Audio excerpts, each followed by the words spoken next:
साथ मैं अदिति त्यागी। तो आप जानते ही हैं, बीते महीनों में, बीते दिनों में बॉलीवुड गलत वजहों से सुर्खियों में लगा। नेपोटिज्म से लेकर आउटसाइडर्स के साथ गलत रवैया, गलत व्यवहार, यहां तक कि ड्रग्स कनेक्शन। किसी ने इंडस्ट्री को गटर कहा, तो किसी ने कहा जो लोग इस इंडस्ट्री में कमाते हैं उन्हें थाली में छेद नहीं करना चाहिए। तो कुल मिलाकर तमाम गलत वजह। लेकिन एक एक्टर ऐसा भी था जो लगातार अपनी जो दया वाली थाली थी उसे लेकर आगे चल रहा था। दरअसल ये एक्टर ये कहता है कि तू कुछ करने का पहले मन तो बना, भलाई का रास्ता अपने आप दिख जाएगा। और उनके फैंस की अगर मैं बात करूं तो वो कहते हैं best villain in real life and super hero in real life. तो आप में से ज्यादातर लोग समझ गए होंगे। हमारे साथ इस समय एक्टर सोनू सूद हैं। सोनू सूद, बहुत बहुत शुक्रिया जी न्यूज के लिए आपने वक्त निकाला है। और साथ ही आपसे जिस थाली के बारे में मैं जानना चाहती हूँ वो थाली है दया वाली थाली, मदद वाली थाली, इंसानियत वाली थाली, लोगों की तक अच्छी एनर्जी, पॉजिटिव एनर्जी पहुंचाने वाली थाली। Thank you so much. बड़ी शर्मिंदा महसूस करता हूँ जब इतनी आप अच्छे शब्दों में आप इंट्रोड्यूस करते हैं। लेकिन ये जरूर कहूँगा कि मैंने ऐसा कुछ नहीं किया जो मुझे नहीं करना चाहिए था। कई बार आप जिंदगी में चुने जाते हैं कुछ ठीक करने के लिए जिंदगी में, और जब इतनी सारे हाथ मदद के लिए किसी हाथ की खोज कर रहे होते हैं तो आप खुशकिस्मत होते हैं कि भगवान ने आपका वो हाथ चुना कि आप उनकी तरफ वो हाथ बढ़ा के बता सके कि जी हाँ मैं हूँ आपके लिए। और वैसा ही हुआ। पहले घर लोगों को भेजने लगे तो ऐसा लगा कि शायद ये काम खत्म हो गया है और सब लोग अपने घरों में जा चुके हैं। और फिर उनकी एक्चुअल तकलीफें शुरू हुई, उनके स्कूलों की पढ़ाई की, उनके हेल्थ सिस्टम की, उनके एजुकेशन की बात करें या फिर उनके रोजगार की बात करें, तो हर रोज एक नया पड़ाव, एक नई मंजिल जिसकी तरफ बढ़ना था। बट वो बढ़ रहे हैं, हर रोज बढ़ रहे हैं, हर रोज सीख रहे हैं। लेकिन सफर अभी लंबा है, लेकिन जो जर्नी है वो अभी जारी है। लाइटर नोट पर लोगों ने ये तक कहा कि आपने जो मदद की थाली लोगों की तरफ बढ़ाई, उसके बाद तो आपको भारत रत्न मिलना चाहिए। मुझे अदिति जी हर रोज भारत रत्न मिलता है। हर एक जो सर्जरी सक्सेसफुल होती है, देश में हमने करनाल में किए, दिल्ली में किए, हैदराबाद, कर्नाटका, मुंबई, हर रोज हर जगह सर्जरी होती है 10 से 12। वो जब सक्सेसफुल होती है हमें वो, मुझे लगता है कि वो भारत रत्न मुझे मिला है। उससे बड़ा रत्न नहीं है। आपकी जिंदगी में इतना बड़ा बदलाव है जब आप उनकी जिंदगी में वो बदलाव ला सकते हैं। सोनू सूद, अब मैं आपसे आपकी इंडस्ट्री को लेकर बात करना चाहती हूँ। हम लगातार थाली थाली का जिक्र कर रहे हैं। कहते हैं जब 4 बर्तन होते हैं तो वो बजते ही हैं। लेकिन बॉलीवुड में ये जो बर्तन बजने की आवाज थी या थाली के बजने की आवाज थी वो तब आई जब इंडस्ट्री ने एक 34 साल का एक बहुत ही प्रॉमिसिंग, एक बहुत ही प्रतिभाशाली कलाकार खो दिया। आप उस सिचुएशन को कैसे देखते हैं? देखिए, जो इंडस्ट्री में हुआ, जब इतना हमारा मेरा भी अच्छी मेरी दोस्ती थी सुशांत के साथ, जब वो उसकी जान ली तो सारी इंडस्ट्री शॉक में। और उसके बाद जो दौर शुरू हुआ, मैं नहीं, हर एक इंसान जानता है कि ज्यादा से ज्यादा लोग उसे जानते भी नहीं थे, उसे मिले भी नहीं थे, कभी फोन पे भी नहीं बात की थी, लेकिन उनके अंदर प्यार अचानक बहुत जाग गया था, बहुत अपनापन जाग गया था, जो पूरी दुनिया देख रही थी कि सही नहीं है, उसमें सच्चाई नहीं। लेकिन फिर भी लोग उसके बारे में बोले, उसके बारे में डिबेट सुनी, सब चैनल्स पे बैठ के लोगों ने अपनी अपनी प्रतिक्रिया जो सब दी। लेकिन अफसोस की बात ये है कि उनमें से ज्यादा लोग उसके बारे में कभी जानते हैं कि ना उन्होंने कभी उसके बारे में जानने की कोशिश की। लेकिन इंडस्ट्री की जिस छवि की बात हम सोनू सूद यहाँ पर कर रहे हैं, उस छवि को इंडस्ट्री के लोगों ने ही पेंट किया। उन सवालों को भी इंडस्ट्री के लोगों ने ही उठाया। उन सवालों के लिए जो आवाज उठी, चाहे वो नेपोटिज्म को लेकर मामला हो, चाहे वो ड्रग्स कनेक्शन को लेकर मामला हो, चाहे इंडस्ट्री को गटर बताना हो, चाहे फिर थाली में छेद ना करने की बात हो, ये सारी बातें तो आपकी इंडस्ट्री के अंदर से ही आई। बिल्कुल। मैं देखिए, इंडस्ट्री ऐसा, मैं कहता हूँ कि अगर मैं इस लाइन के अंदर आया, मैं भी कोई फिल्म लाइन से बिलोंग नहीं करता हूँ। मैं जब आया तो मेरी बहुत सारी फिल्में थी जिसमें मुझे लगता था कि यार जब पोस्टर्स बनते हैं तो मेरा भी पूरा प्रेजेंस होना चाहिए, लेकिन निकाल दिया गया हूँ पोस्टर से। अब उसके दो ही तरीके हैं, या फिर मैं उसके बारे में शिकायत करता रहूँ कि यार मैं क्यों नहीं हूँ पोस्टर में, या मेरा रोल क्यों कम किया गया, या फिर मैं मेहनत करके उस लायक बनूं कि लोग बोले कि यार इसका तो मस्त है रोल वैसा होना, या तो उसका पोस्टर में प्रेजेंस होना जरूरी है। जिसके जो कनेक्शन है, जो जिसकी पावर है यूज करेगा, चाहे वो बॉलीवुड इंडस्ट्री हो, चाहे वो कॉर्पोरेट वर्ल्ड हो, चाहे वो चैनल हो आपका, या फिर कोई कपड़े की दुकान, जिसकी जो ताकत है वो नीचे वाले को दबाएगा ही। मैं आपसे समझना चाहती हूँ कि क्या बॉलीवुड की रियल लाइफ, जो कि चकाचौंध से भरी हुई, ग्लैमर से भरी हुई, बड़ी बड़ी बातें, और जो उसकी रियल लाइफ है, जहां पर एक एक्टर का स्ट्रगल है, जहां पर एक एक्टर आउटसाइडर हो सकता है, जहां पर एक एक्टर के लिए अपॉर्चुनिटीज भी हैं और चुनौतियां भी हैं, वो जो उसकी रियल लाइफ है, रियल लाइफ और रियल लाइफ में क्या बॉलीवुड अलग अलग है? देखिए, हर लाइफ अलग है। मैं डेफिनेटली अलग है। मैं ये इस लाइफ में बहुत मेहनत है। आप सुबह शाम आपको ना आप गलत खा सकते हैं, ना आपको डिसिप्लिन रखना है, सुबह जल्दी उठना है, एक्सरसाइज करनी है, खाना गलत नहीं अपने आपको फिट रखना है। तो अगर कोई आप बोले कि सिर्फ ड्रग्स करके ही सुबह शाम करते होंगे तो वैसे चेहरे दिखेंगे कहाँ पे स्क्रीन के ऊपर। आपको डिसिप्लिन लाइफ में लेकर ही आना पड़ेगा, तो ही आप वैसे अच्छे स्क्रीन पर देख सकते हैं। अगर आप बॉलीवुड की बात करें तो ये वो इंडस्ट्री है जहां पर सपने बहुत बड़े, एक्सट्रीम है।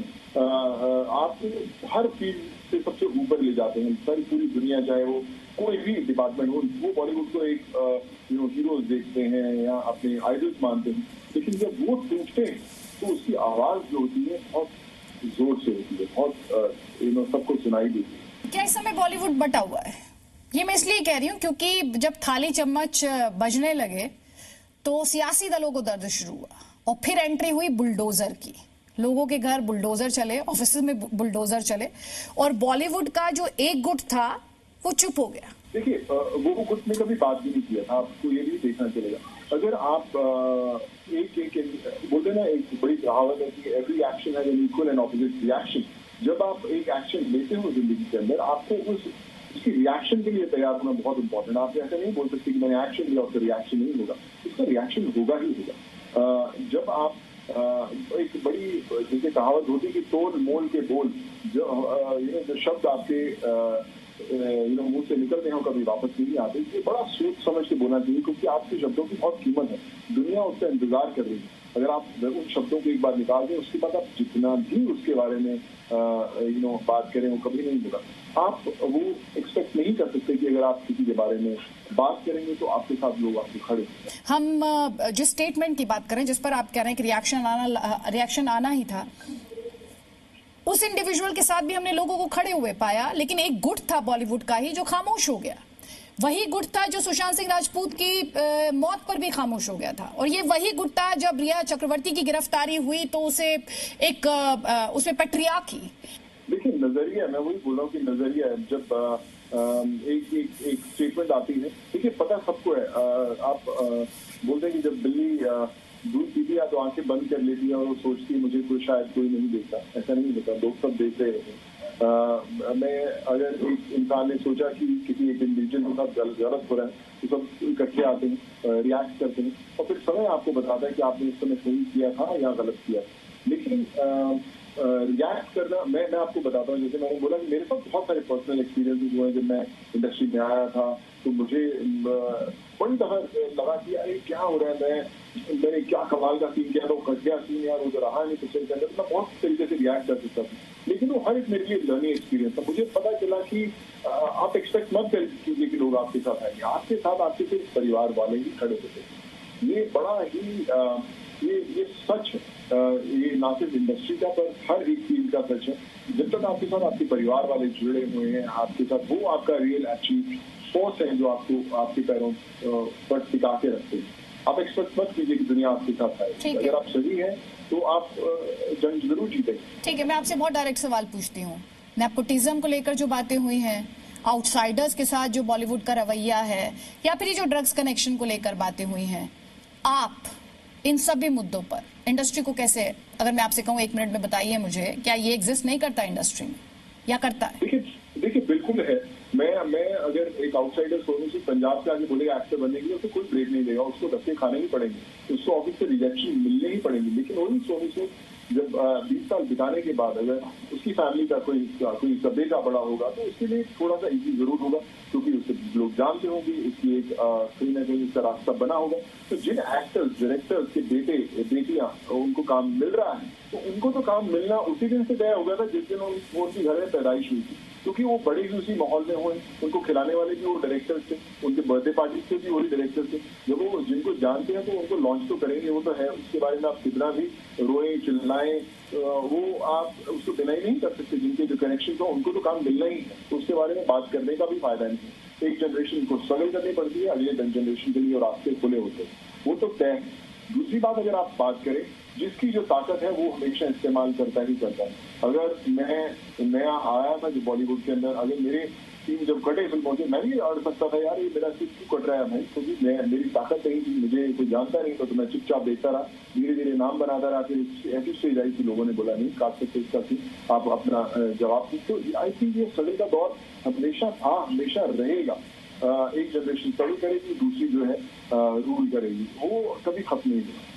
एक और थाली के बारे में यहाँ पर आपसे बात करना चाहती हूँ, वो है किसानों की थाली, क्योंकि मैंने पढ़ा सोशल मीडिया पे कि आपने 2 लड़कियों को देखा कि वो कैसे खेत जोत रही थी, उसके बाद आपने ट्रैक्टर उस फैमिली को गिफ्ट किया। तो किसानों की थाली पर कोई बात नहीं होती है, अब नए कानून की बात हो रही है।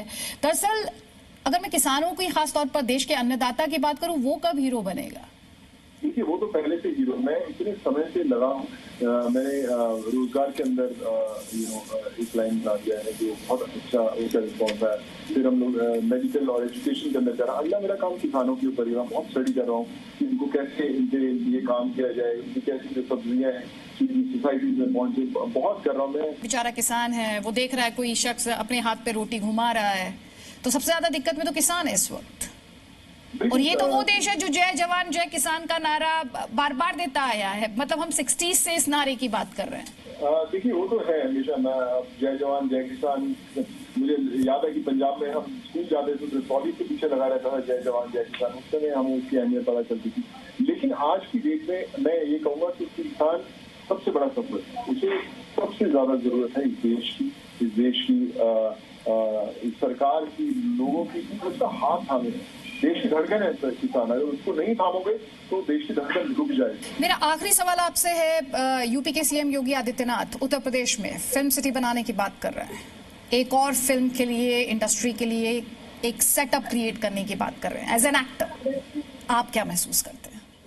देखिए, अच्छी बात है, बहुत अच्छा है। उतनी मुंबई की बात करें, एक तंग शहर है, इतनी बड़े इंफ्रास्ट्रक्चर के लिए बड़ा मुश्किल होता है। अगर इंडस्ट्री बन रही है तो आप सोचिए कितना रोजगार मिलेगा। एक फिल्म जब शूट होती है, मैं फिल्म शूट कर रहा हूँ पिछली रात, 1000 से 1500 लोग एक फिल्म की शूटिंग पर होते हैं, रोजगार मिलता है, उतने परिवारों को मिलता है। जब इतनी फिल्में चलेंगी, शूटिंग होगी, सब्सिडीज मिलती है सरकारों से, तो उतने रोजगार होते हैं, उतना ही काम जनरेट होता है। बहुत कमाल की बात है, अगर बन रहा है वो स्ट्रक्चर बन रहा है।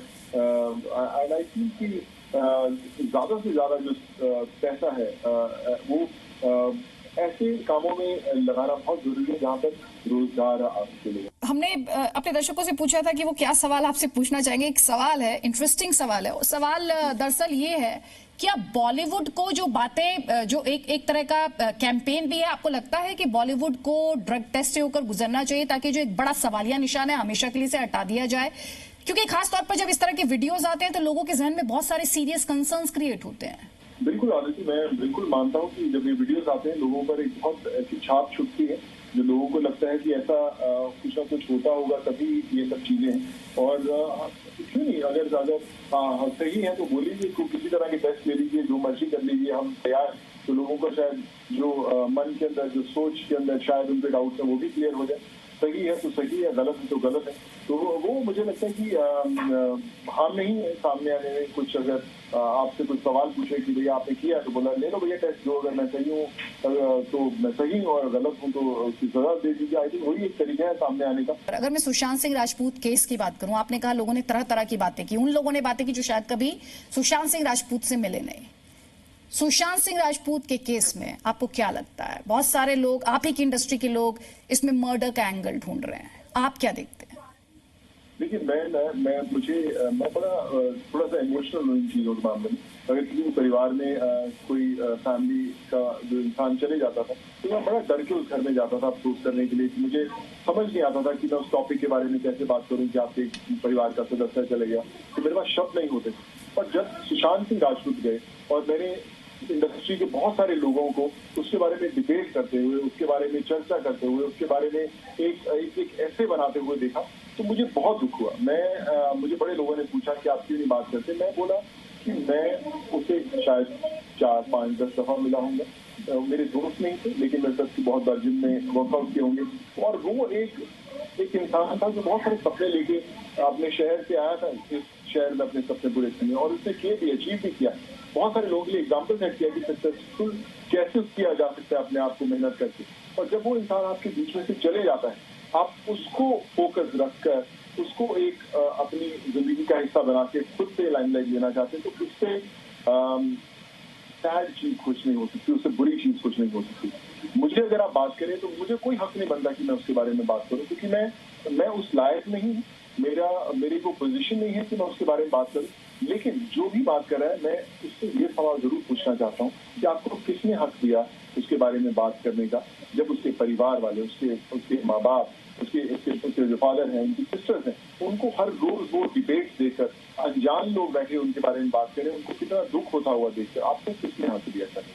बहुत सैड। आई थिंक मुझे इंडस्ट्री के जिन लोगों ने उसके बारे में चर्चा की, बातचीत की, उसको गलत लाइमलाइट में दिखाने की कोशिश की, पूरे केस को जो भी है, अगर कुछ गलत हुआ है तो सामने आना चाहिए, सजा मिलनी चाहिए। पर उस सजा का रिजल्ट आने से पहले बहुत सारे जो अलग अलग हर घर के अंदर एक ने वर्डिक्ट पास कर दिया, नहीं ऐसा ही हुआ है, ऐसा ही हुआ होगा, वो बहुत सैड है। आई थिंक वो एक इररिस्पॉन्सिबल बिहेवियर था पूरे देश का, हर एक फैमिली का, मेरे कजिन्स का, मेरे रिश्तेदारों का, मेरे दोस्तों का, मेरे फिल्म इंडस्ट्री वालों का, कि आपको किसने हक दिया कि आप एक जजमेंट पास करें। एक जान गई है, जिसको आप जानते भी नहीं, आप पहचानते भी नहीं, तो आई थिंक वो उनके कारण हमारा सर जो है जरूर झुकता है कि गलती हुई है और उसकी भरपाई आप कभी नहीं कर पाए। जाते जाते आपसे यही कहना चाहूंगी, आप अपना सर गर्व से ऊंचा कर सकते हैं, क्योंकि जिस तरह से आप लोगों की मदद कर रहे हैं, जिस तरह से आपने मजदूरों की मदद की, जिस तरह से आपने किसान की मदद की, जिस तरह से आपने स्वास्थ्य कर्मियों की, डॉक्टर्स की मदद की है, आप आम नागरिक तक मदद पहुंचा रहे हैं, उसके लिए आप अपना सिर फख्र से ऊंचा कर सकते हैं, सीना जो है वो चौड़ा कर सकते हैं। And thank you so much, बहुत बहुत शुक्रिया, आपने जी न्यूज से इतने सारे मुद्दों पर इतनी सफाई के साथ अपनी बात रखी है। बहुत बहुत शुक्रिया। Thank you so much. God bless you. Thank you. Presenting V News app, available on Google Play and App Store. Download it now.